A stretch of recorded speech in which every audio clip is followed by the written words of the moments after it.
Good morning or afternoon, wherever you are. The COVID-19 outbreak has created a situation that I certainly didn't expect to see. In my business career, I've had to deal with fires, recessions, break-ins, general market challenges, but I've never seen the world economy just stand on its brakes as it has over the last month. How is this impacting our industry? How will it shape our future? Those are all questions that are really up in the air, and having talked to people on the enterprise side, people on the recycling side, people in the ITAD world, nonprofits, we're all sort of scratching our head wondering what the short term is, what the long term will be. How's this going to impact and how's this going to shape our future? Angela, could you go to the next slide?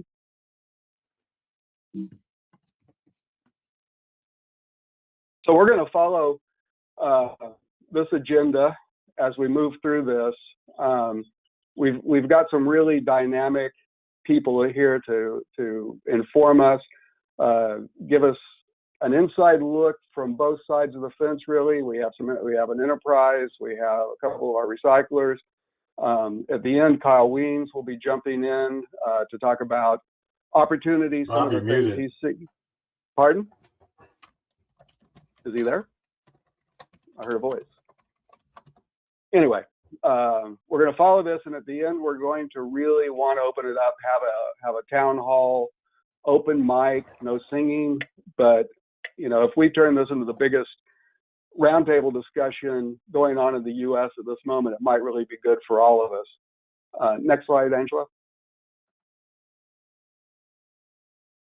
Let's go to the next one.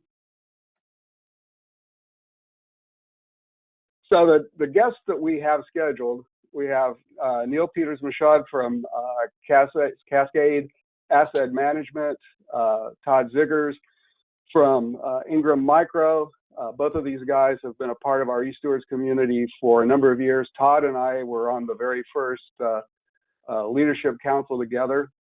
I'm really excited and didn't know if I'd even have the chance to get Renee Cordova Lotus to join us, but I saw her. It's hard to believe, but I saw her speak a month ago tomorrow, and it was a different world. We sort of had a hint what was going to happen, but we had no idea I had no idea, at least, that I was going to come home to Seattle and get locked into my house and rarely leave. Renee gave a great presentation. When I saw her, she really touched on a lot of things: supply side economics, corporate behavior, planning for what the new normal might be. And I think her insight is going to be very valuable to all of us. And then, of course, at the end, we'll have Kyle Wiens, who some of you should know is part of the right to repair movement with iFixit.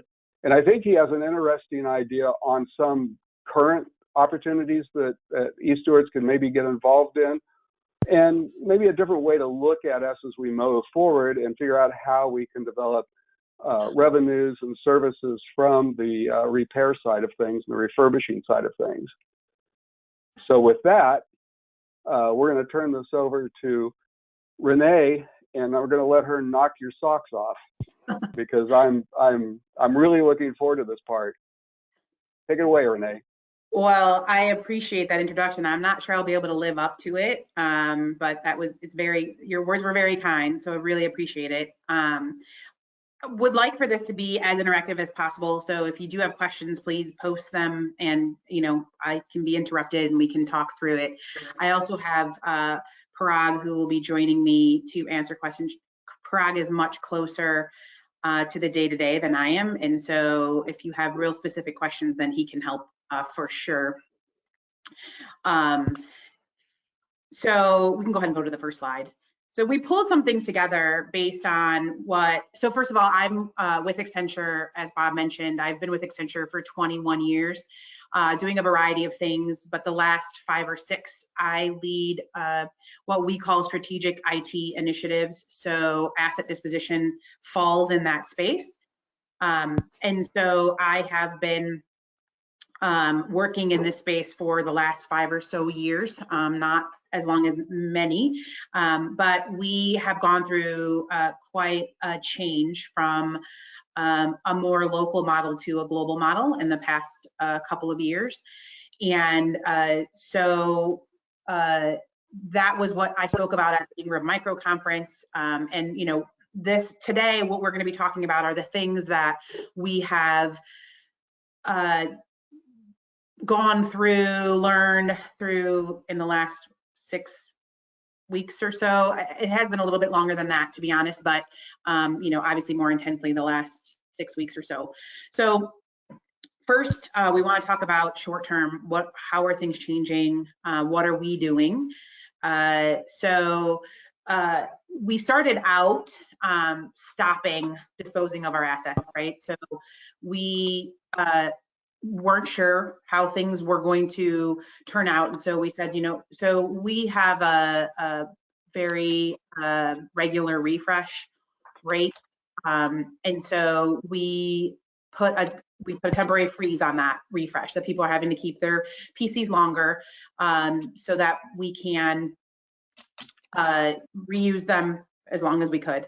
I will say, based on some timelines, I think we are actually, and Parag can keep me honest, I think he wasn't able to go off mute. So Angelo, I don't know if you can help him keep me honest here, but I think we are moving towards stopping that freeze, that temporary freeze. That was the latest that I heard. So it has been pretty temporary. We are also, go ahead. Sorry? Parag should be able to speak. Okay, great, thank you.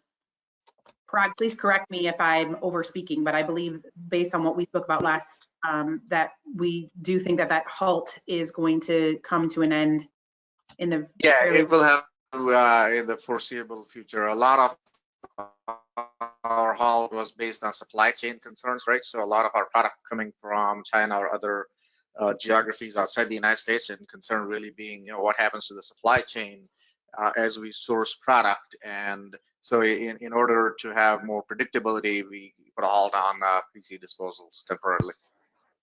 Yep. So so the next point is similar, right? We were repurposing some devices that, you know, the idea was to you know, give them to the asset disposition companies, but we kind of were redeploying, reusing as we needed to. And again, because of the supply chain and because of the orders we've been able to place, that again, this is something that will probably go back to normal in the hopefully near future. A big one for us as a global company is our delivery centers. So Accenture has had a work from home program for years. That's pretty extensive. The only place where that's not the case is in our delivery centers, right? So the delivery centers are really the only place that our resources are expected to come into the office every day. So enabling employees to be able to work from home for us was the most complex area for us was the delivery centers. So places like India, the Philippines. And so what we did, it's actually fairly miraculous, was enable the majority, if not all of our employees to be able to work from home. And so that meant a lot of creative solutions, shipping desktops to their homes, getting them lower cost laptops, those kinds of things, so that they can continue doing what they do, but from home. So the point next to it as well is building off of that. So we fortuitously, so we have a pretty rigorous testing process for what devices get put into our systems, into our environment. And we had tested and agreed to a lower cost laptops for our delivery centers before this hit the height of things. So we had already done the testing and approved and gotten the devices in our catalogs to allow the delivery centers to be able to order and use those devices. So that was good timing on our part, and it's worked well for us, in addition to the desktops that our delivery centers were using and shipping them to their homes. And then finally, on this slide is, for us, we are a client-based business, right? So we help our clients do what they do better.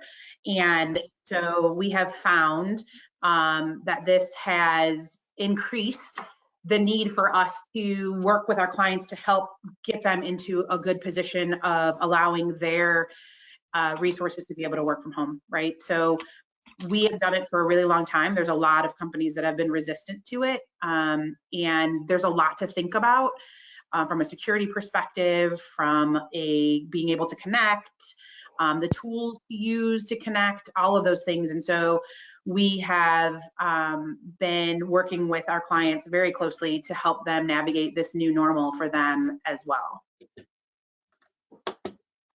I'll pause there if there were any questions or comments before we move on to the next topic.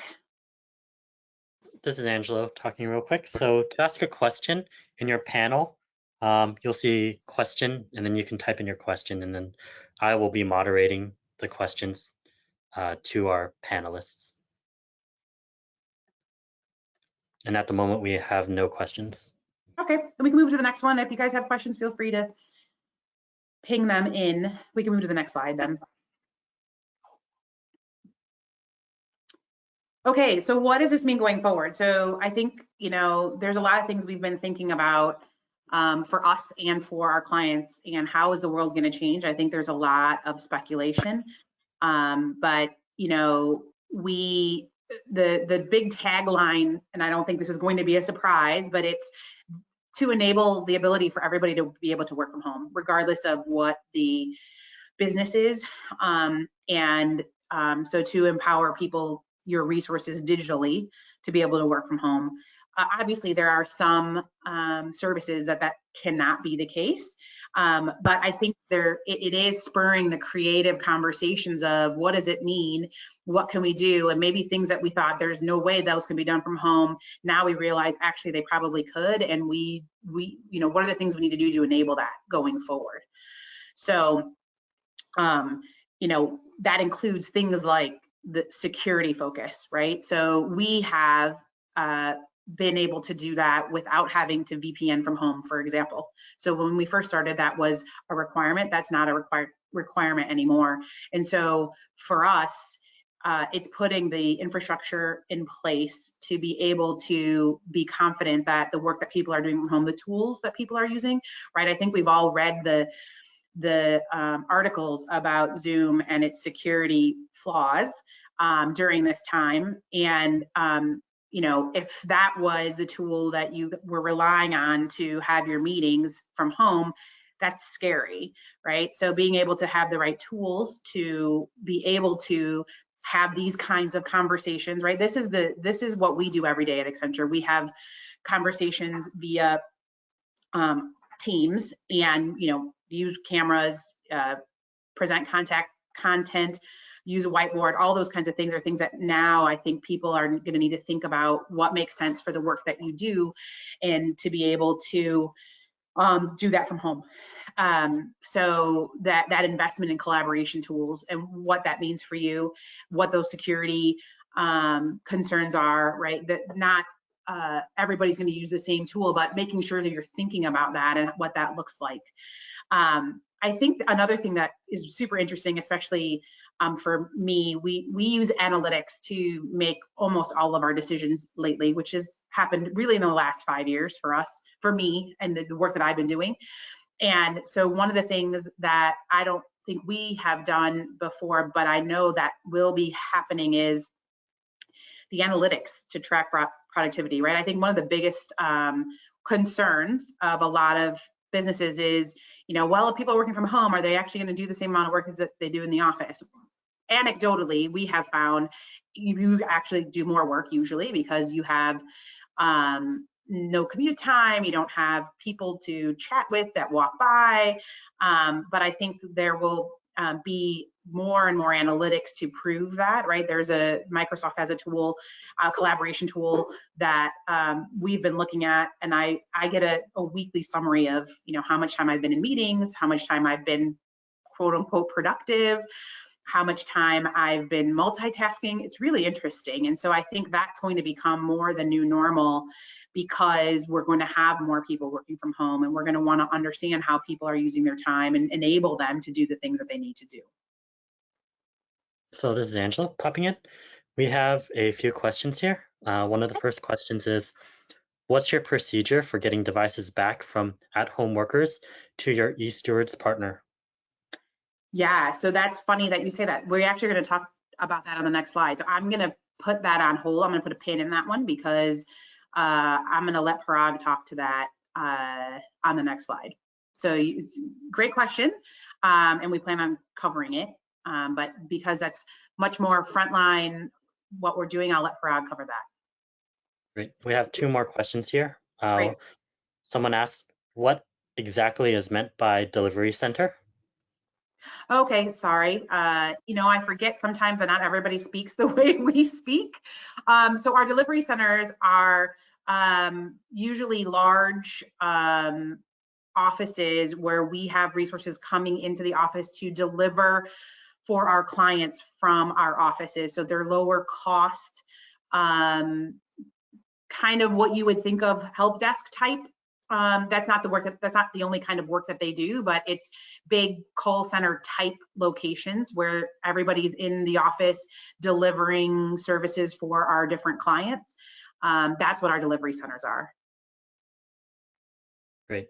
And then the second question is, do you see the current environment changing your refresh cycle?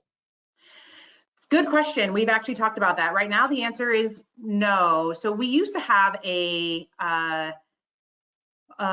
shorter refresh cycle, and that got expanded. It's been more than 5 years now, and we've talked about it. So for us, being in technology and what we do, it's really important to make sure that we don't go into a client or do our work with outdated technology. And so the timing that we have for our refresh cycle is really based on balancing the technology and the use of the laptop, or the device. So for us, we think we've met, ours is 3 years right now. I don't think that's a secret. So we really feel like that's been good for us, because it helps us to keep our technology up to date, as well as get a good amount of use out of the device. And so we have not had the conversation of changing that. And that's all for now. Okay, we can go to the next slide. And Parag, I'm going to look to you to really, Sure. I'm actually going to have you deliver this one. This is the one you wanted to include, so I'm going to have you include this one. Sounds good. Hey, everybody, Parag today here, co-worker, worked with Renee pretty closely. Real quick on this slide, this is, I think, where some of the questions came from. I'm calling it an operational reboot. And I won't drain the slide, but suffice it to say that every aspect of operations is needing to be revisited in these times. So how do we do these things? New joiners into the company, we didn't exactly stop business. We have offers out there. Obviously, people joining our company, how do we get them technology? The same thing applies to people leaving the company for whatever reason. How do we get their technology back? And we've had to think of, what's the new, how do we do this? So we've come up with ways to deliver a virtual new joiner orientation, where we would get them technology on day one of their start date and deliver to them content that they would have otherwise gone through office, which would include not just tech content, but also, HR and benefits and, whatever matters they might have attended to during their first week, security compliance type training or ethics training, all those various things that they would have done typically on the first week of their start. Will provide a way to do that virtually. And on the flip side, people, leaving the company, moving on, what we're working to do is to send them UPS mailing labels and a box, so they can put the PC in there or other tech that they might have and return it to one of our depot locations. As you can imagine, I mentioned depot locations. Our offices obviously are undergoing the same restrictions that the authorities have put on us in terms of getting together or non-essential businesses and so on and so forth. So we don't have staffing in most of our offices across the country. We've tried to maintain depot locations. There's just 2 across the country where we do have the ability to staff up kind of on a rotation basis, so that we maintain the distancing requirements as well as have an A and a B team perhaps rotating, so that if somebody falls sick in the A team, then we can sanitize and the entire A team can stay at home, but operations are not affected because the rotation can continue with the other side of it. So we've had to make those kinds of changes. Obviously, lead times are impacted, right? Not only in terms of our ordering of technology, PCs, and so on, but also in terms of how do we get services to our employees.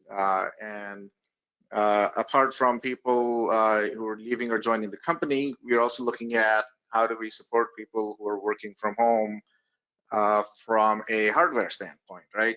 Your hardware break fix, your PC fails, now what? Well, in the past, you would come into the office to get your PC, but now we're having to ship you a box, likely perhaps even cross-ship a PC after determining that your PC cannot be revived remotely or needs in-person intervention to fix whether it's a software or hardware issue. We'll ship you a new PC or like PC set up with your credentials that we'll obtain securely online. And then you can ship your old PC back to us so as a means to have you productive with perhaps minimal downtime. Kind of in these times, difficult to say zero downtime certainly, but depending on availability of shipping in your area and so on, we'll look to minimize as much as possible the downtime that you might have. So it's forced us, and fortunately we were quite ready for this. We've had these capabilities. A lot of our employees work outside the office already at client sites and such. So we've been building up to this time, and we've had to make some tweaks with, I'm calling it an operational reboot for that in terms of how we operate as an organization. Renee, I'll turn it back over to you. Yeah, thanks, Parag. Appreciate it. One thing I want to mention that I didn't on the previous slide is the mobile ability. So when it comes to the collaboration tools, so I think I mentioned already, we use Microsoft Teams. It has a mobile app that's actually really good. And so in the instance of cross-shipping PCs, or if your PC breaks, and you can still actually do work and join calls from your mobile phone. Which it's not ideal, right? It's small, or even a tablet, but the app is so good that it doesn't inhibit people from doing the things that they need to do as far as collaborating with others. So that's, when you're thinking about, what collaboration tools should we have to allow this to work, I think thinking about the mobile aspect is really important, because there are scenarios where it will be the way that people will use to connect. All right, Angela, were there any other questions in the chat? No questions at the moment. Okay, that's all I had for my stuff. If you guys have more questions, please feel free to ping. I'll stay on. If, feel free to reach out to me. I'm on LinkedIn, and, we can talk. I'm pretty open. So, if I don't have the answer, I can help find somebody on what we're doing in certain situations. Thanks so much.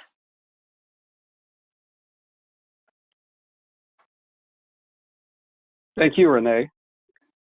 All right, Angela, let's go to the next slide. And let's bring in Todd and Neal.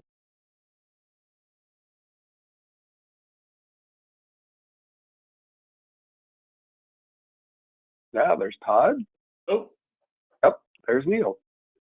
Hello. Okay, good to see you guys. For this section, this is going to be more of a moderated question answer.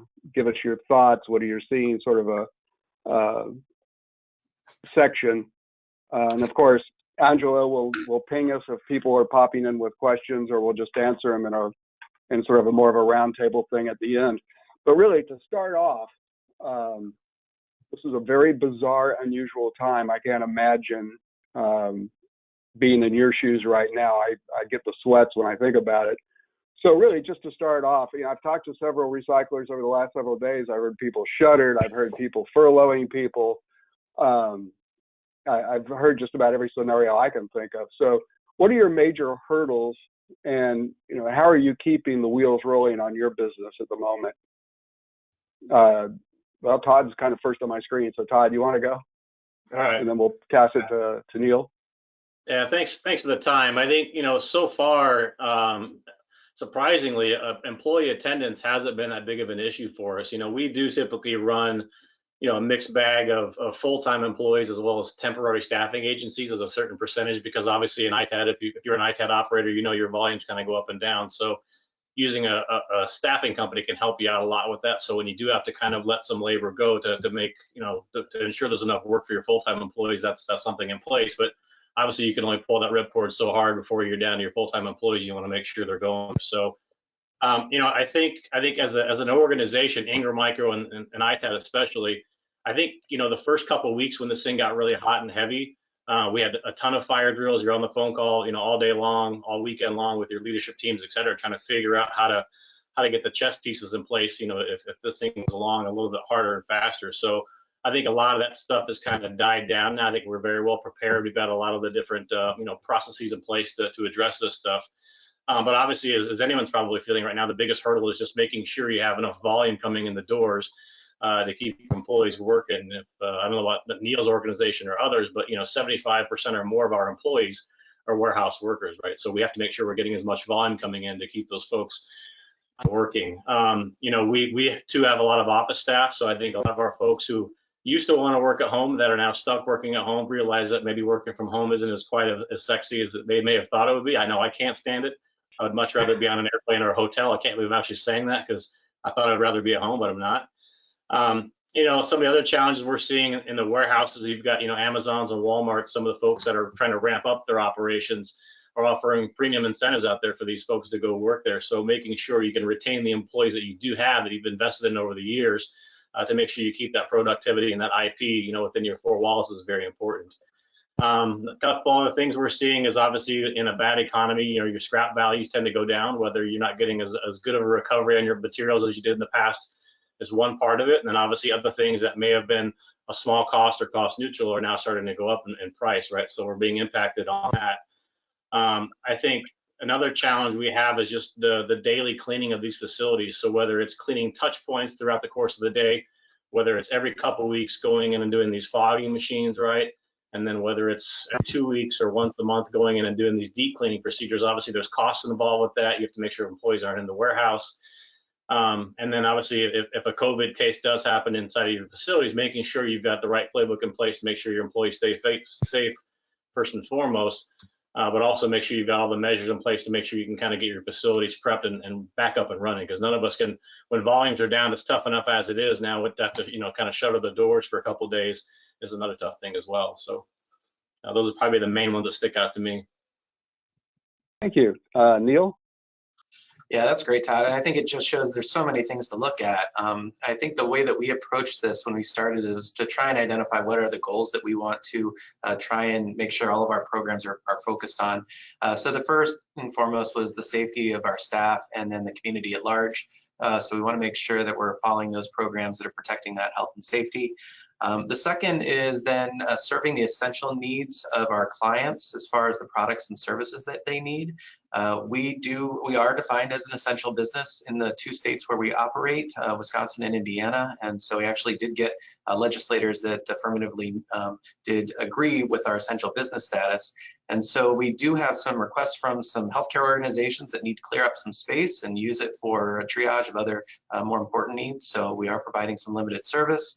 And then definitely there's demand for the refurbished product to get it out to people that are working from home, students that need it from work from home as well. The third thing that's a value that really drives what we're doing is looking at viability of the business and providing a livelihood to our employees. So, balancing that and making sure, as Todd said, how do we manage that to ensure that the work is still here, that we're also set up for success with our customers, that when they do turn the spigot back on, we're ready for them.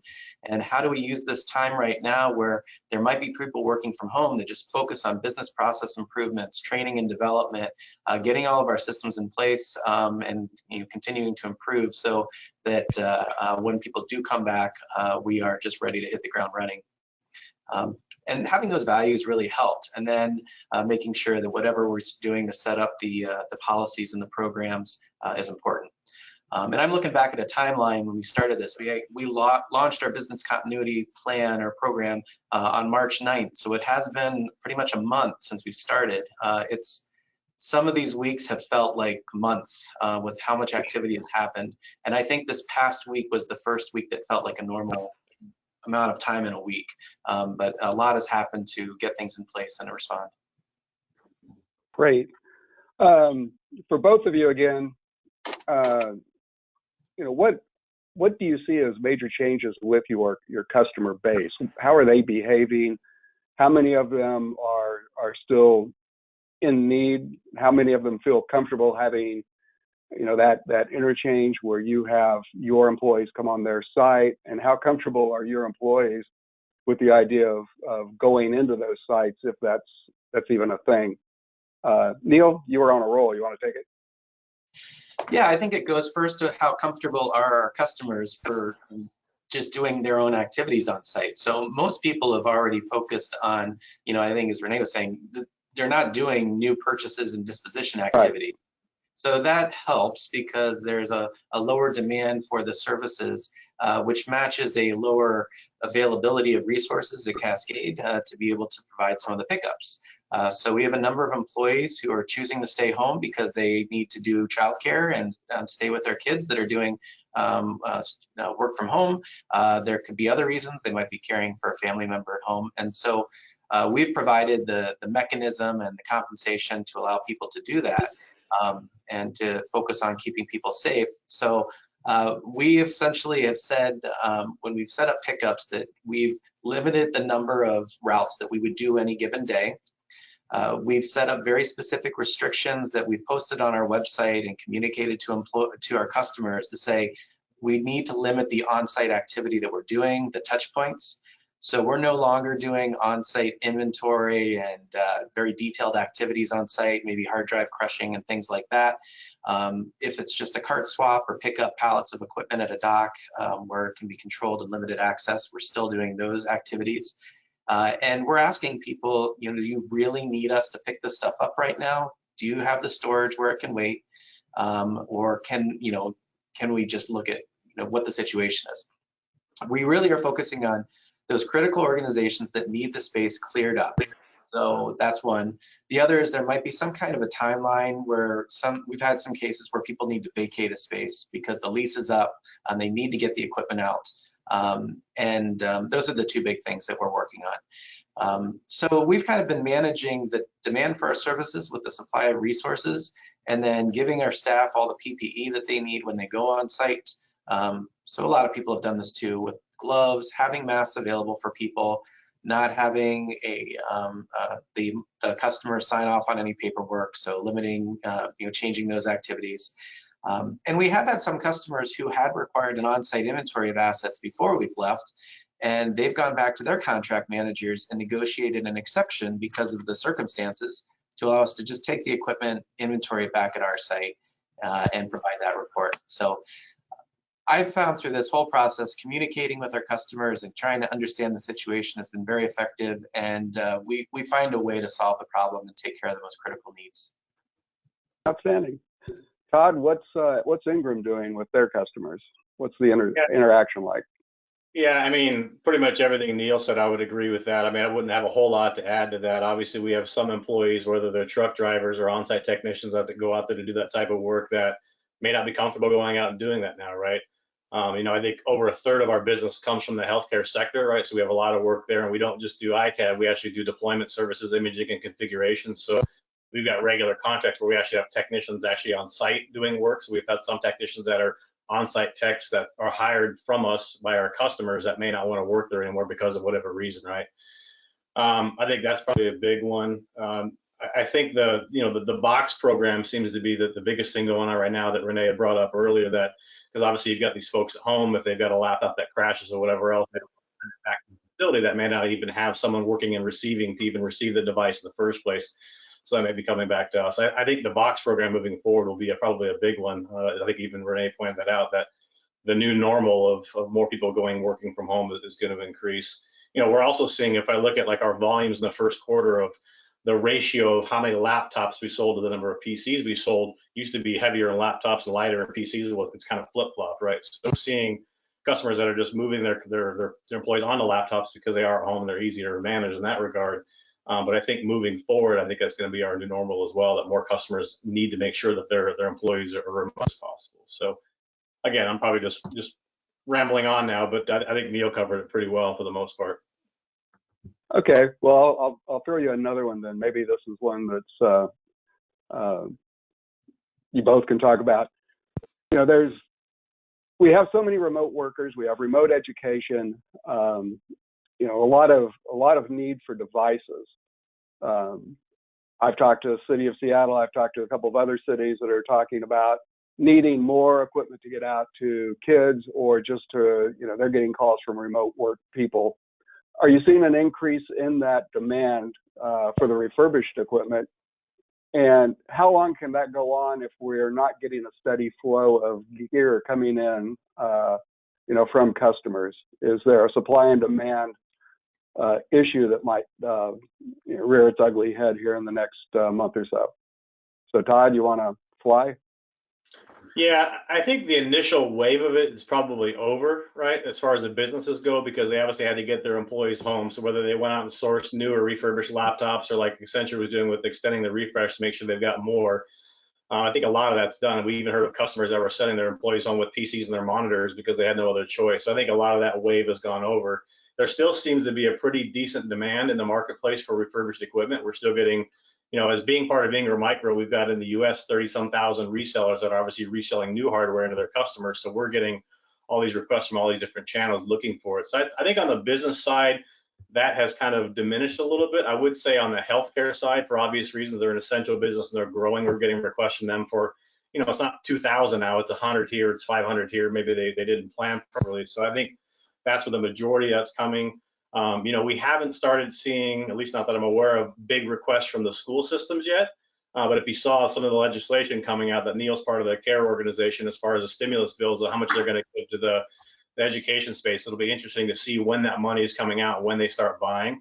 What's going to be more interesting to me is to see how the OEMs respond to this, right? So the schools aren't going to buy a Lenovo X1 Carbon for $1,200, but they might buy an X1 or a Lenovo Chromebook, right, for $200. So it'll be interesting to see how the OEMs can handle that demand and produce products in mass, right, to get that out there. Which, right now, if you're selling a used laptop for $200 or $300 on Amazon or somewhere else, if there's a Chromebook that meets the school's needs for $200 or $150, that's going to suppress the pricing. The other thing that's going to be interesting to see is if a lot of corporate layoffs do happen. So back in 2008, for those of you who were in the industry way back then, there was a massive influx of product coming out because a lot of the big knowledge companies that are going to lay off 10,000 people, 5,000 people, probably are going to be laptops. You're going to see the supply and demand, my hands are kind of go like this. That's my prediction. Hopefully I'm wrong.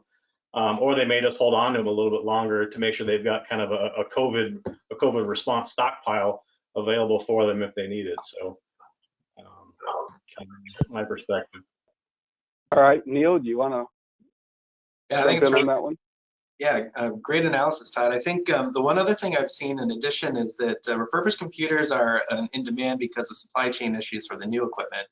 We've had people contact us because they did put in orders for new equipment, and the delays are months out in some cases. And so just getting I'm interested to see too if the market will find a more of an acceptance for refurbished product, because they might be forced into buying refurbished product and actually see it works well. And it's also a better supply chain issue in that it's closer to them in the United States, and we can provide that to domestic sources and to fill that domestic demand. So that's been good. We've done a lot lately with schools. So whether it's iPads that are going out to public school systems, also working with laptops that are going into other back to customers. One good example we had too is we had one customer with multiple sites, and one of the sites asked us to purchase a couple hundred laptops, and then I think 5 days later we get a pickup request from another site that was trying to get rid of them. So some of it was just matchmaking, like, you guys should figure this out before it comes to us. So we're there to help kind of move the equipment from where it isn't wanted to where it is. Yeah, and one more thing to add, Bob. I don't know if everyone's aware of it. Again, as Ingram Micro, we're on the front end of the supply chain. Intel had a massive processor shortage last year that was never really quite solved, right? So you got this whole processor shortage plus this whole demand, to Neal's point, back orders.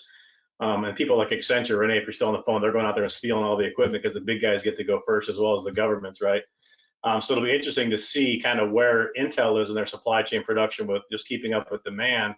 I also know, like AMD, for example, which typically we don't see much of, some customers are actually resorting to buying AMD products. So it'll be interesting to see in a couple of years as AMD products start coming out, where are those going to get sold to, and what the residual value will be as a percentage of the purchase of new, and what markets will they go to. Maybe those are a great education computer, but again, corporate America started buying those, I think, as more of a last resort. So it'll be interesting to watch the AMD side of it too.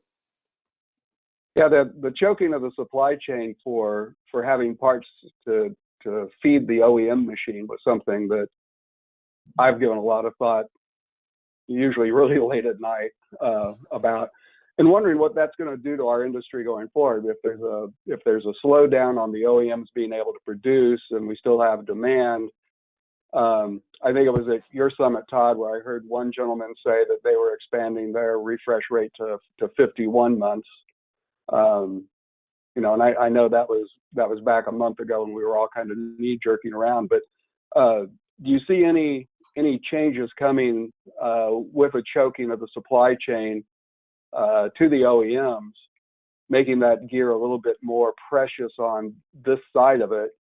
And like you said, maybe, after we get on the post COVID period, will we hoard stuff? Do you think that's a possibility?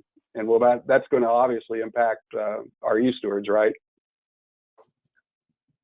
Yeah, I mean, listen, hopefully, right, in a perfect world, we'd all love for this thing to just stop and get a bunch of pickups and a bunch of product dumped to us, but it could also help hurt us because, again, your supply outpaces demand. So as much as that sounds good, that may hurt us. I would rather see kind of a gradual curve of people starting to release these things over time, selfishly. So it'll be interesting to see if people truly hold on to it, and all of a sudden, let's say come September, you get this massive dump in the marketplace, right?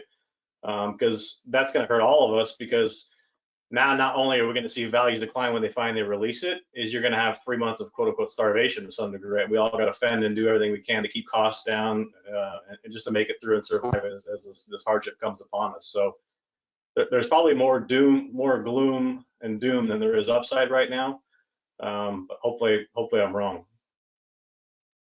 Neal, do you have anything to add to that, or? I'm sure you do. No. You blew me out of the water. So, Todd, when we spoke last in Arizona, we were talking about supply and demand, and about the demand for the refurbished equipment. And at that point, we were really kind of concerned that demand was going to go up and all of a sudden supply was going to drop down. Do you still have that sort of grim viewpoint that there's all the supply in the world, but all of a sudden it's going to be gobbled up and then it's going to drop off? Or what do you think now, a month after? Well, I think on the supply side, there's no supply anywhere. There's no supply on the new refurbished, right? So the question is going to be as the new supply comes in, are people going to, are end users going to hoard it, right? And then dump it all at once, or are they going to start releasing it gradually? I think is a big thing, because it will go like this if they do dump it all at one time. But I don't see the OEMs flooding that much new into the marketplace at once, just because everybody wants equipment, right? Right. And I think I misspoke. I think what I really meant to say was your inventories. It was a different kind of supply as opposed to supply coming in, but the inventory you have and the demand of your consumer wanting that material.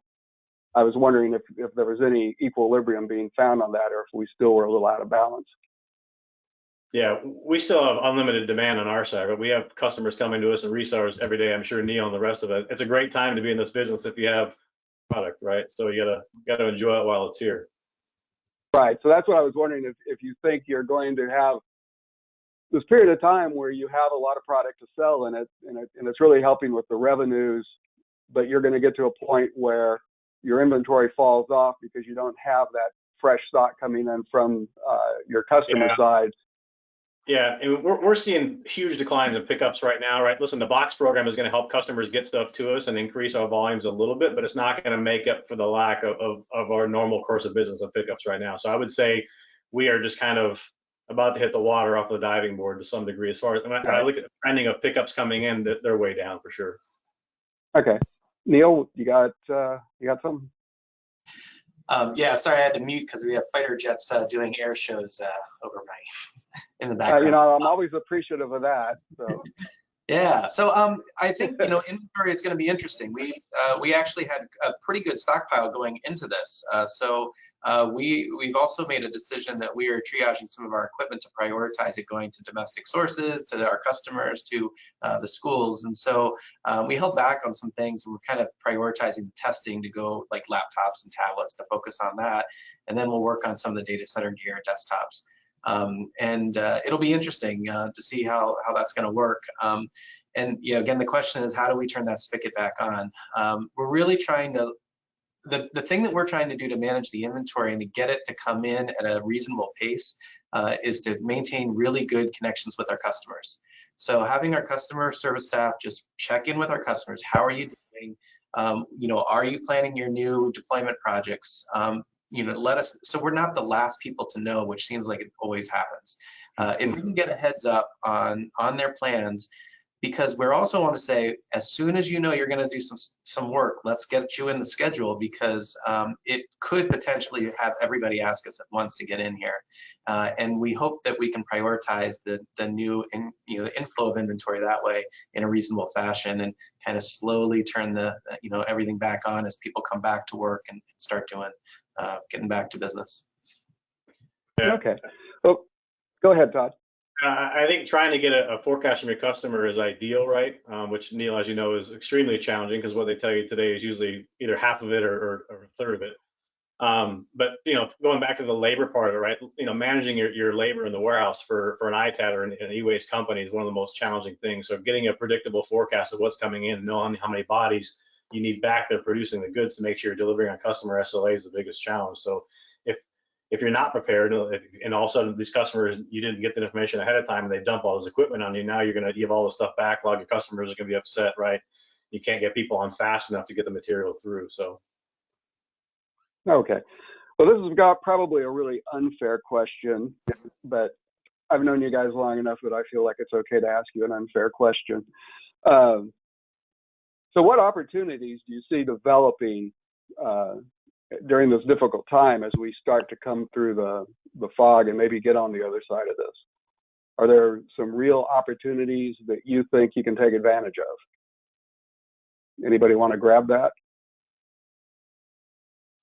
Yeah, I'll start with this one. I've been saying that it's been through this whole crisis, people have been very civil, and it's just, I think business is going to be different, both internally at Cascade, how we work with customers.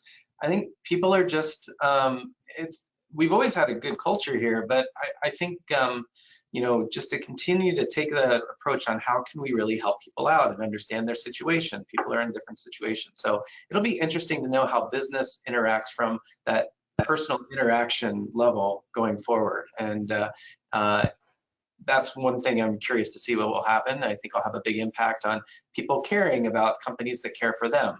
And so that's when we say we want to take care of our customers, especially in those critical industries, I'm hoping that's going to pay off for us in the future, because we sincerely want to make sure that we're taking care of those the people that are on the front lines of dealing with the coronavirus, and helping keep people engaged if they need to work from home and take school from home. I also am very excited about the opportunity for people to see more value in refurbished equipment. Since our industry can supply more product, we sometimes have this belief that refurbished products aren't good enough.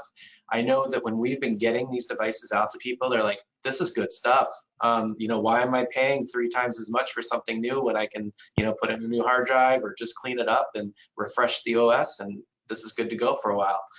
So I'm hoping we can have people recognize that value, and it also provides it creates distributes the product to more domestic buyers, and that's good for the industry too. Great. Todd? No, I agree with that. I think there'll be 2 different camps. I think one is you'll have your camp of customers who typically operate on a cloud-based environment with their applications, right? And they can take on pretty much any refurbished device and still be up and functional. I think as you get into some larger corporate applications where they're very proprietary applications, they have to have certain chipsets to load the images on for them to work properly that have been tested by their imaging teams. I think it'll be a little bit different animal there. What we're seeing already is obviously the box program is kind of a no-brainer, that the more employees at home being able to collect those devices. That's a program that's growing for us. I think the other one is storage. So as you get into the larger corporate enterprise who has to have that specific model or part number or chipset on the motherboard for their image, they're not going to be wanting to hurry up and go out and scramble to find refurbished devices of those models and trying to get lucky. I think they'll probably keep some sort of pandemic stockpile, if you will, almost like the government does with stockpiles of ventilators, good or bad. But I think they'll probably have some sort of need to store devices based on a certain percentage of what they would consider, critical employees for their environment. So if they have 10,000 people that could potentially work from home, 3,000 of those may be absolutely essential to the business. So maybe they keep at least 3,000 of those devices stored somewhere. So do they really want to keep those on site at their location and have to send an employee into a pandemic situation to try to image those and configure those and send those out? Or do they want to put them with a partner who has got the ability to scale up or down quickly and get those things out? So I think storage and deployment services and stuff like that should be a big opportunity for us. Outside of that, fundamentally to just standard ITAD, I don't think there'll be any sort of massive, eye-opening changes. Hopefully I'm wrong and there's some new opportunities that come out of this, unfortunately. But I think, the storage and deployment services will probably be a good one for all of us to look into. Great. Angela, do we have any additional questions? Yes, we do. First question is, does Cascade utilize a box program too? Yes, we do. So we've done it where we can send out individual boxes, empty boxes, have people ship items, send them back. We've got a kind of an innovative program with mobile devices. We can send out the boxes with dividers for tablets, phones. Makes it easy for people to collect them and send it back. Yeah, it works really well with a prepaid label. Just like Todd said, yeah, it's a great way to get the equipment or make it convenient for people without having to send staff on the road. So it works really well. And then the second question, I believe this also may involve Renee, but do you expect to extend remote working as a standard approach for those employees who traditionally worked in a center or office environment?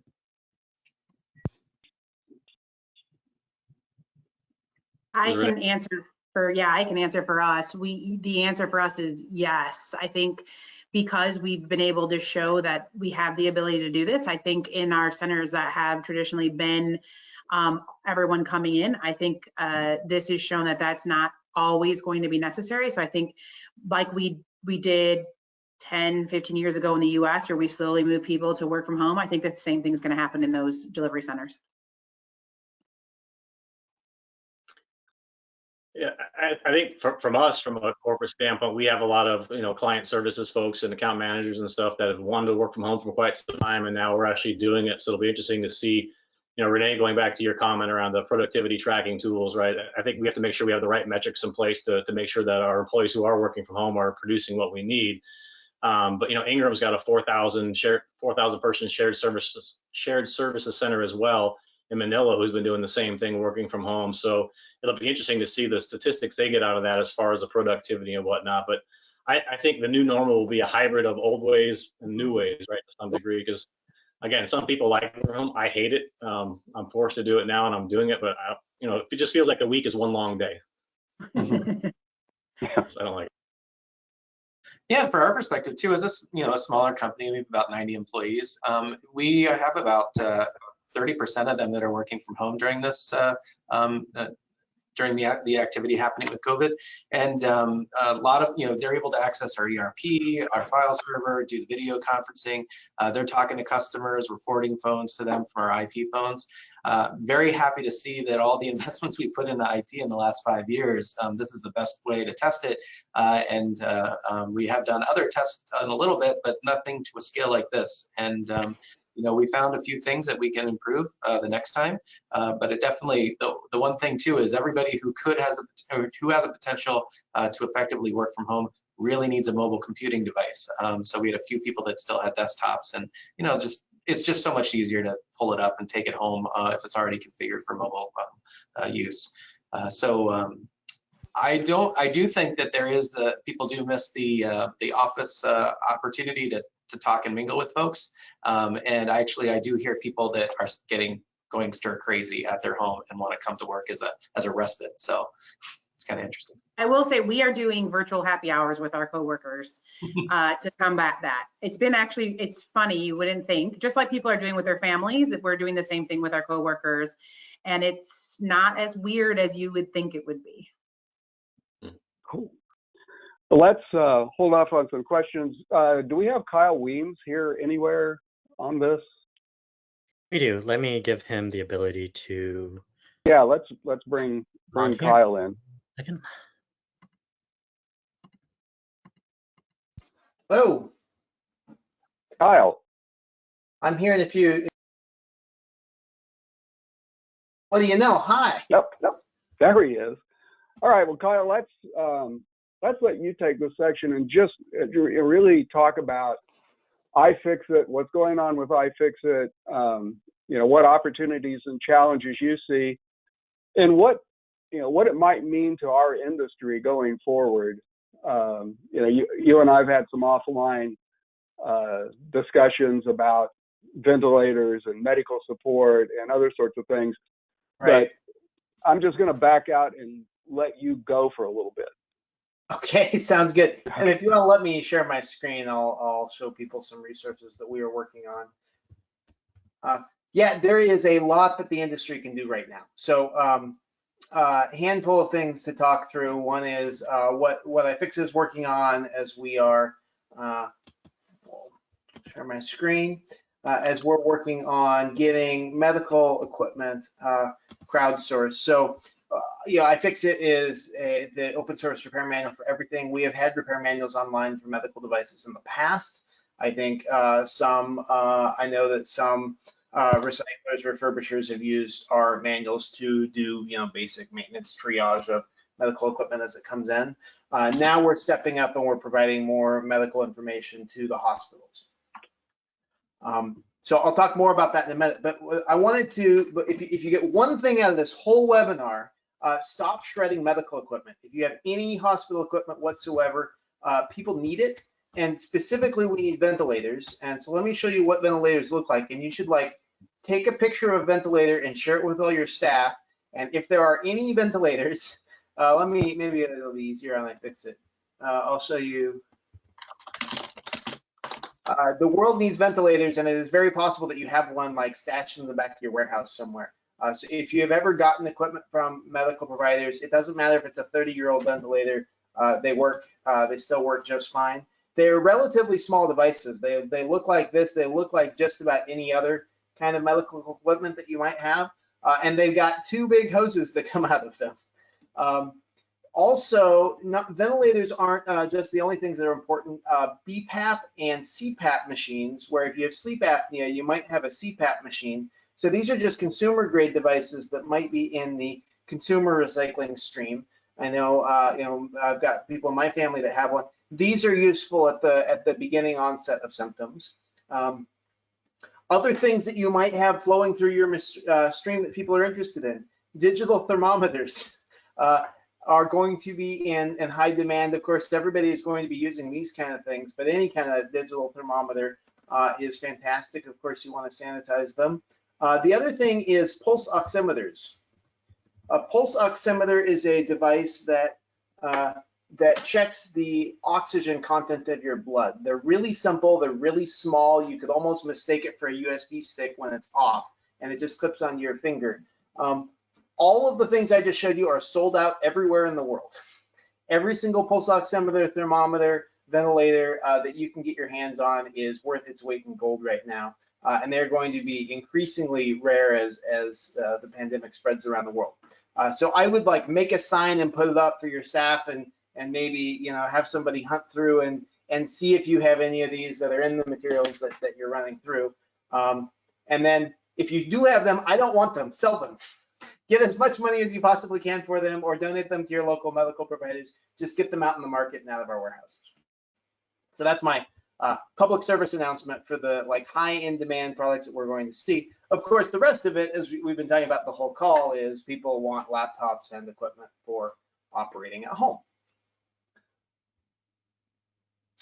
Any questions about that? Bob, that all makes sense? Yeah, no, Kyle, that was right on point with some of the things that we've talked about, and some of the things that I've talked about with cities, public, some of the things that I've tried to do over the last week with varying amounts of success is reach out to politicians, the governor's office, state senators, senators and congressmen, to see where this material is, because I know a lot of this is material that does get shipped off overseas. And I've talked to some nonprofits, for instance, that were part of having this stuff. One was go to a hospital in Ethiopia, but they didn't have technicians or manuals to figure out how to make it work. And when the nonprofit followed up and actually made a mission to Ethiopia, they found it in a big pile outside of the hospital. So reaching out to people, trying to figure out where this material is and get it diverted away from those types of practices right now, and make sure that we can have it repaired, refurbished, and ready to go before it ever leaves here. And obviously we have a great need in our own country, so if we can redeploy it here, it'd be great. Right. Yeah, the other thing that's happening is devices are being pulled out of warehouses. Every hospital has a warehouse of excess equipment that they hang on to for a while before they send it to all of us, or they sell it overseas. Also, the federal ventilator stockpile, and the Pentagon has their emergency stockpile. The feds are pulling things out. It made national news that California got a bunch of ventilators out of the national stockpile, and the batteries were dead in all of them. And so Bloom Energy set up a refurb center where they're like, we're going to refurbish these ventilators. And I think it really was changing the air filters and changing the batteries and hitting the reset button on the preventative maintenance schedule. But that kind of work, of course, all of your technicians are capable of doing. And so it might not be a bad idea to reach out to your local health departments and say, hey, we have expert service technicians. They're available to help if the hospital biomeds get overwhelmed, or if they have a higher volume than they're accustomed to. Also, we've seen the emergency services, as they're setting up auxiliary sites for additional patient intake. I think sometimes, certainly in the UK, they've put out a big call for expert engineers that can help them set up temporary field hospitals. So I want to walk you through what iFixit is working on. This is our ventilator repair page. We identified initially target 200 ventilators that were high priority, that there was not service information publicly available for. So far, we have manuals online for 80% of them, and we have lots more coming online soon. If you're looking, if you've done work in the world of maintaining, repairing medical equipment, you've probably come across this website. This is Frank's Hospital Workshop. It is run by a biomedical engineer who is in Tanzania helping train biomedical technicians across Africa. And he's posted these service manuals, and they're fantastic. and he's got a good collection of them, but is nowhere near comprehensive. And so we are helping him out by getting as many service manuals online as we possibly can. We're in a good place with ventilators. We also just loaded up about 200 anesthesia system repair manuals, and we have another somewhere north of 20,000 service manuals that we're in the process of triaging and getting online. So we're anticipating that within the next few weeks, certainly by the end of the month, we will have the most comprehensive medical equipment service manual that has ever existed, all centralized in one place and easily searchable, like you're accustomed to from all the other service manuals on iFixit. So this has been all consuming. It has taken, I took my entire engineering staff off of writing regular, consumer electronics repair manuals, and we spent the last few weeks working on medical devices, and we've made good progress. I'm hearing from the biomed community that it's useful, but I would hope that it would be useful to all of you if you've got folks like Ingram that are processing. I don't know if you're doing medical devices for hospitals as well as IT assets, but it's certainly there's a lot of value in these products, and they're getting snapped up. I am looking, if anyone has, I need a PB540. Let's see. This is, maybe it's the 560. Yeah, it's the PB560. So this is Medtronic. Medtronic has released the full engineering documentation for one of their older ventilators, the Puritan Bennett 560. We have a team of engineers that is working on developing a new ventilator based on all of these schematics and specs. And that team needs one of these ventilators to reverse engineer to kind of see what it looks like. We've got all the digital files, but we need to get our hands on one physically. So if you know anyone who can get us one of these, preferably a broken one, so that we can fix it in the process, and when we're done, get it to a hospital. So that's my sort of whirlwind tour through what iFixit is working on and what we're thinking. I would encourage you to keep a close eye on your material stream and train your warehouse workers to keep an eye on the kinds of things that are more going to be more in demand. Even basic things like webcams and microphones are all of a sudden very, very valuable, where 3 months ago maybe they weren't. Well, thank you, Kyle. That's real informative stuff, and I know from talking around to some mayors and to some city manager types, they were telling me that they do, like what you were saying, they do have a supply of this stuff in county hospital warehouses. The health departments at different cities have this stuff. So if it's something that any of our e-Stewards can get their hands on and actually work through, that'd be great. Why don't we see if we can bring everybody back on and open up the mic and just have a free for all of questions. If there's anybody out there with questions, everybody's been very informative, but I'd like to really give everyone who's watching this a chance to ask questions, put forth opinions, share any intel they have, so we can make ourselves a better community. And with you guys, I'll kind of shut up, and you can speak to any issues that have come to mind. Did we lose Renee, or is she still around? Renee had to drop off, but okay. I will be either unmuting everybody. If it gets a little too chaotic, I might mute people and ask people to raise their hand using the raise hand function. Sure. But for now, I'll unmute everybody, and hopefully it's not too chaotic. First one to have a dog bark wins.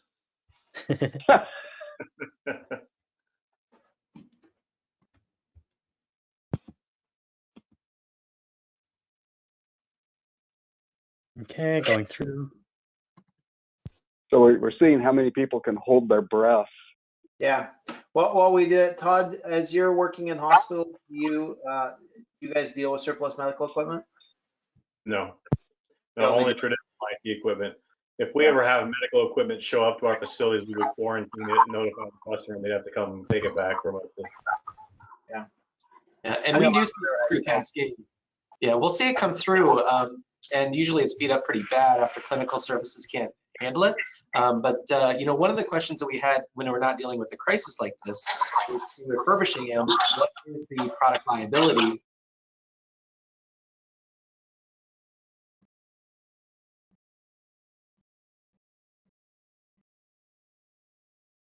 Yeah, what's the product liability? That's a great question. And I haven't dove into the specifics of it. I think that's partially why a lot of this gets sold to the developing world.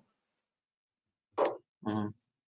Okay, that's I mean, to some extent, I mean, what we have seen, there was an extensive study, FDA study on medical instances of medical accidents that were caused by a variety of things. They traced it down to the root cause.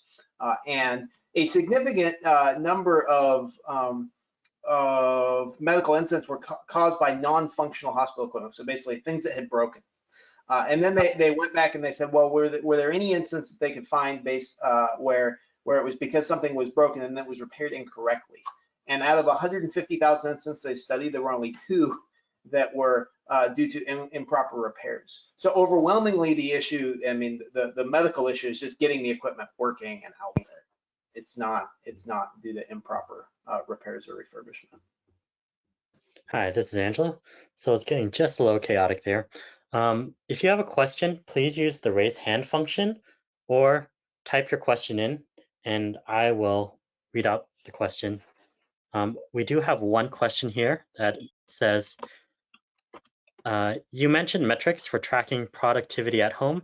How does that differ from how you track it when you're in the office? And how do you ensure the employee doesn't feel they're not trusted in getting their job done from home?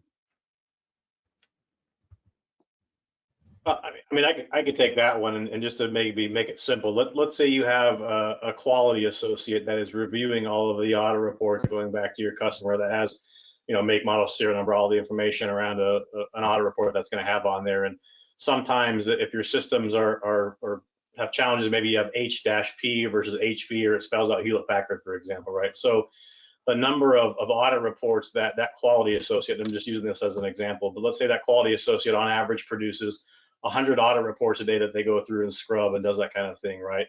If they're normally doing 100 a day, now they're down to doing 40 a day, for example, working from home versus being in an office, you know, there's probably an issue there. And obviously you could dive down into it and say, listen, if they're 10% off, maybe it was a day where the audit reports are longer and there's more data to scrub.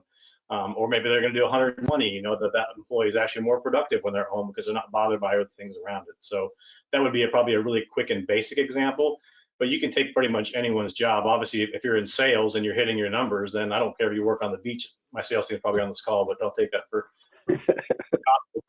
But listen, I think there's pretty much every job should have some sort of tracking metric as far as what they're expected to deliver. And if you can kind of, you know, look apples to apples home versus being in an office and see how they're performing based on those kind of standardized metrics, you could realize whether that's productive or not.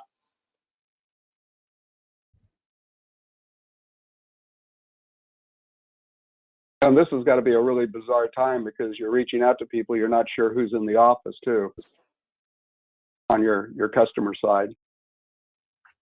Yeah.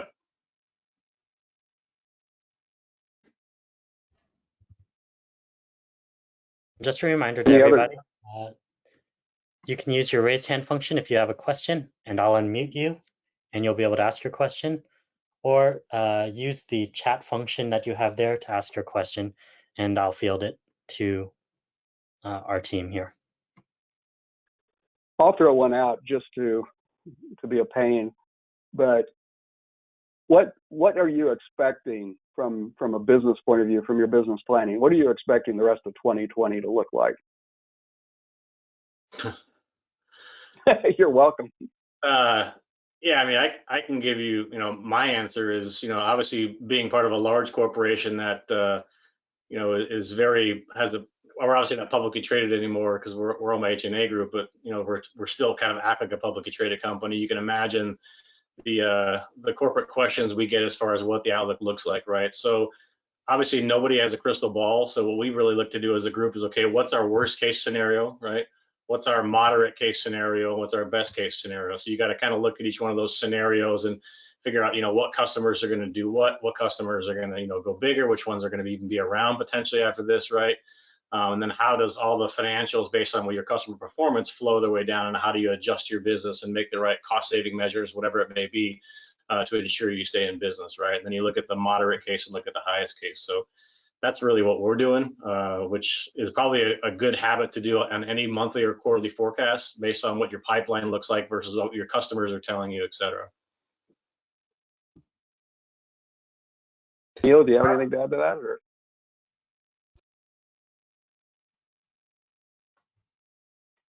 Neal is trying to unmute himself. I was going to say, I see his lips moving, but I don't. I'll answer real quick. There we go. Well, the only thing I'd say in addition is we are recasting our financials once a month. So our budget, we're just doing a rolling budget right now. Right. It is changing so fast. But yeah, kind of looking at the confines, best worst case scenario, knowing what we need to deal with, and every month revisiting. All right, Kyle, you were going to jump in. Yeah, our business is going gangbusters. We've never been busier. The demand for repair parts is high. Traffic on the website, people looking at how to fix things, is higher than ever. We're setting record. I mean, yesterday was our, I think, record shipping day for the year. I think maybe it beat Black Friday. So people are out there looking to fix things. Maybe as some of you are shifting your warehouse workers into repair, they're buying more service parts from us. So we've been ramping up and adding staff in the warehouse, and I mean, all of our folks that are online, which is the majority of our staff, or all of our office workers, are working from home, and they've transitioned very well to working at home, and I don't have any concerns about productivity for them. Our concern has just been making sure we keep our warehouse workers healthy and continuing to operate, because getting repair parts out into the world to maintain all of the infrastructure that people have is so essential. We're shipping repair parts to hospitals, we're shipping it to right, critical laboratories. It's really important that we keep the flow of essential supplies moving. Excellent. Todd or Neal, do you have? Oh, okay, go ahead. Go ahead. All right, I'll go ahead. We have a question here that says, how's your business dev reps adjusting to selling iTAD when it's not a priority to the IT teams at this time? Well, I can start with that. That's definitely a regular point of conversation. There's other needs that they have. So we want to check in to make sure they're doing okay. Second is, do they need a product to service their remote workforce? And actually, I'm looking at an email during this meeting about a healthcare organization that is looking for field laptops to be able to use on a short-term purpose.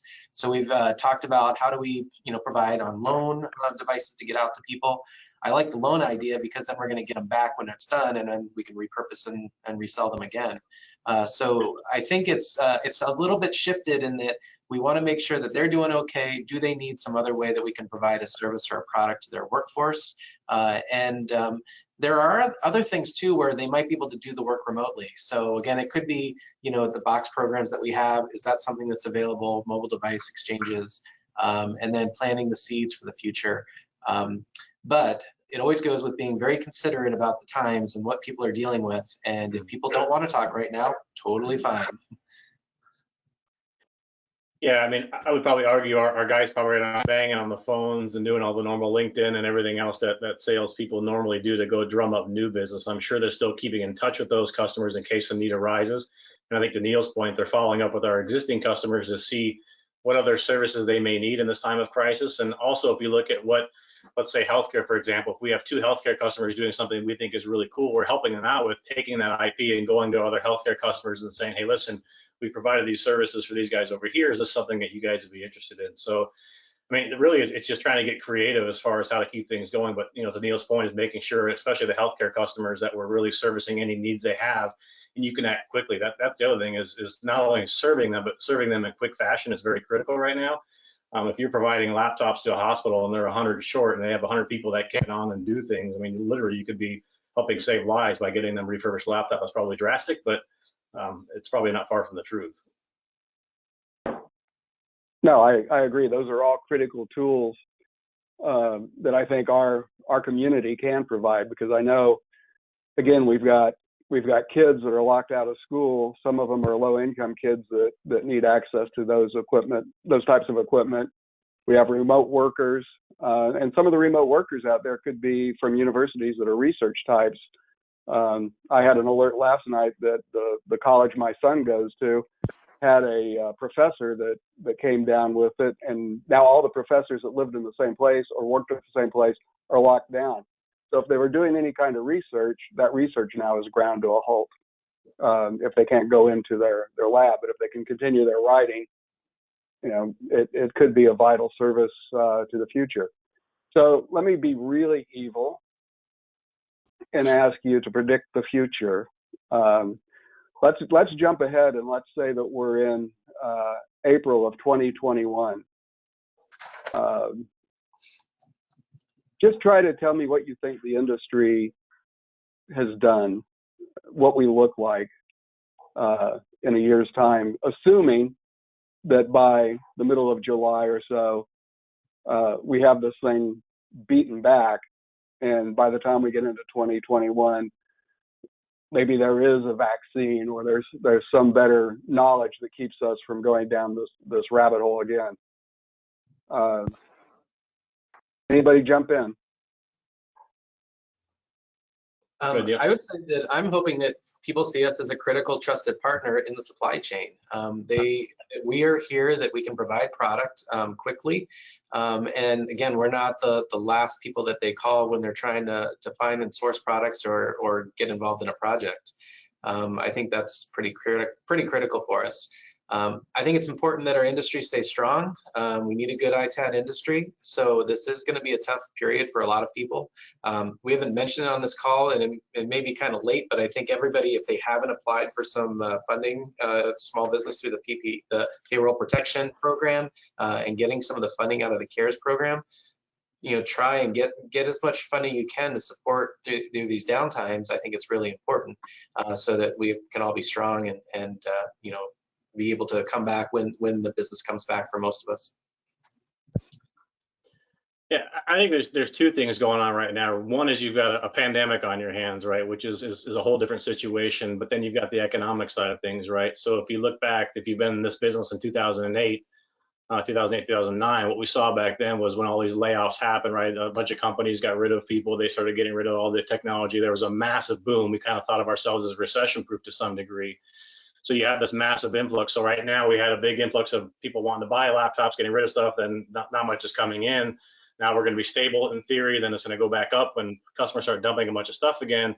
But when that wave gets over, what we saw at least back in 2008, 2009, after kind of that economic first kind of bubble popped, is that once that kind of bubble goes, the curve goes back down as far as the business coming our way, it's pretty stagnant because companies aren't spending a lot of money in infrastructure and buying new stuff and refreshing. So I think we've got, as an ITAD industry, we have two kind of sessions to sweat. One is what's kind of starting now, right? Let's get through this and see where it takes us. And again, that's why I would rather see the business come back in a gradual fashion versus one big swoop, because we'll all feel rich, fat, and happy and everything else, but then it can go down to something else. So that's my my Todd Zegradamus try to the future of it. But no, I think we'll have a good season when this thing winds down.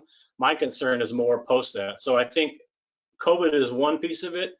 If the economy gets back to a pretty stable economy, like if we get over this big curve and we, come, let's say, middle of May or end of May or June, we start getting back to quote unquote a new normal and the stock markets rally and all that kind of stuff, I think we may not see as big of an impact. But if we go into a recession, it's going to be a whole other world, right? Because you've got the recession piece of it, which again, we've been through, we've got experience, we can kind of look back at historicals and see how it impacted us. But you've got this virus on top of us, plus you've got a new work from home hybridization of the workplace that didn't used to happen in the past. So it's going to be tough to predict this one because you got a lot of multiple inputs there that are going to, shift different things up and down based on how each one of those shakes itself out. Great. Well, we're getting close to the top of the hour. Angela, do we have any more questions? Yeah, we have just one more question here. And it says, all right. How are your certification audits being handled with travel being reduced significantly? We've put out a couple of press releases on that, but we're taking it with an extension working through the certifying bodies because we know that they can't travel. we're looking at it really a week at a time. But I would advise you to go to our website and take a look at it. I don't have all that in front of me right now, but we do have that posted on our website. There are extensions based on the circumstances, and we do know that, right now, I think when I talked to the last certifying body last week, they were not traveling or scheduling anything until they were being optimistic the first week of May would do that. But if your certification was about to expire, let's say today or tomorrow or what have you, and your auditor couldn't make it, then you would have a reason to extend that without penalty or that being suspended. And I can add to that too. We just got an email last night from our certifying body, and they are asking us to complete a form about being able to do a remote audit to see how much of that to do. I mean, I think a lot of our documents are available electronically, and I wouldn't be surprised that we could take an iPhone or a tablet around and show them our building and interview employees remotely. But we'll see how that goes. Our audits are scheduled in May, so I think doing a remote audit makes the most sense right now, and I think the auditor can pretty much see anything that they could see while they're in the facility. Yeah, I think going back a few years, I know that when my auditor showed up, I think most of the first day was spent sitting in a conference room going through documents. Yep. And we can do that. We can do that anywhere, but I don't want to really delve too far into that because I've been looking at this other side of things and I don't want to misspeak. But you can go online, look at that information, and of course you can always email us on that. But there are systems in place to take care of that. I think we should prepare for a bit of a new normal, this kind of thing, remote audits. If you think about seeing someone with a mask, I think we associate that with Asia and we think, well, they're paranoid. They're paranoid because they went through SARS. Right? And that's a cultural change. I don't think masks are going away. And I would think about all the sanitization measures that you're taking and things that you're doing with your staff. Plan on that continuing for a few years. The vaccine, they're saying 18 months. It takes a long time to get things through human trials, which means that we're going to go into the warm season. Things will die down, and it's going to pick up again in the fall and winter next year. I don't anticipate that we'll have a vaccine in time for next Christmas. So expect us to get back to normal, and then there will be this fear that may come to that it will come back. And so think about every aspect. If you're selling used devices, you almost want to provide people with a certificate of sanitization before they get it. People are going to have this sort of fear of buying used things. We'll have to compensate for that with marketing and controls. Yeah, no, that I agree with that because I know just the fear of bringing in groceries into the house or anything else, bringing the mail in once a day. There's a bit of paranoia about wanting to make sure it's wiped down and you're washing your hands and what have you. So with that, I think we should wrap this up and let you guys get back to doing what you do. I want to thank all of you for taking the time out to visit. Hopefully it was something that our community got a lot of good out of. And I know that this is a very troubling time, and I've talked to a lot of people. I like having different points of view coming in. Just sharing opinions and strengthening our community is a good thing. But every time I listen to people who are walking a slightly different path, I feel like I learn a lot. And one of the reasons I wanted to have Renee on here was just trying to sit in the seat of an enterprise who's dealing with disposing of IT is very, very valuable for us on this side. And I think that was worthwhile. And then, of course, you three come at it with a completely different angle. Todd and Neal, you have similar business plans, but you don't do things exactly the same way. And it's good to hear how you're doing this. And I'm actually really thrilled that both Cascade and Ingram are up and running, because I have talked to some operations that are momentarily shuttered and have nobody in their facilities. And then having Kyle really sitting there and pumping us all up with all the reuse possibilities, that's great. And I think for some of the smaller members of our community, really thinking of that as being the way to go. Really getting their teeth into creative repair might help those guys bridge that gap. So extremely worthwhile from all of you. Again, I can't thank you enough for being a part of this. And I look forward to seeing you guys in person sometime in the near future where I can actually shake your hand and, share a glass of wine with you or whatever else we can pull off. But, very appreciative. And I'm pretty sure that everybody who sat here got something out of this, and that's all we can ask for. So be safe, be healthy, be sane, and we'll talk to you soon. Thank you. Thanks, everyone. Thank you. Thank you all. And as the last thing, we will have this webinar be available online afterwards. Take care, guys. Thank you.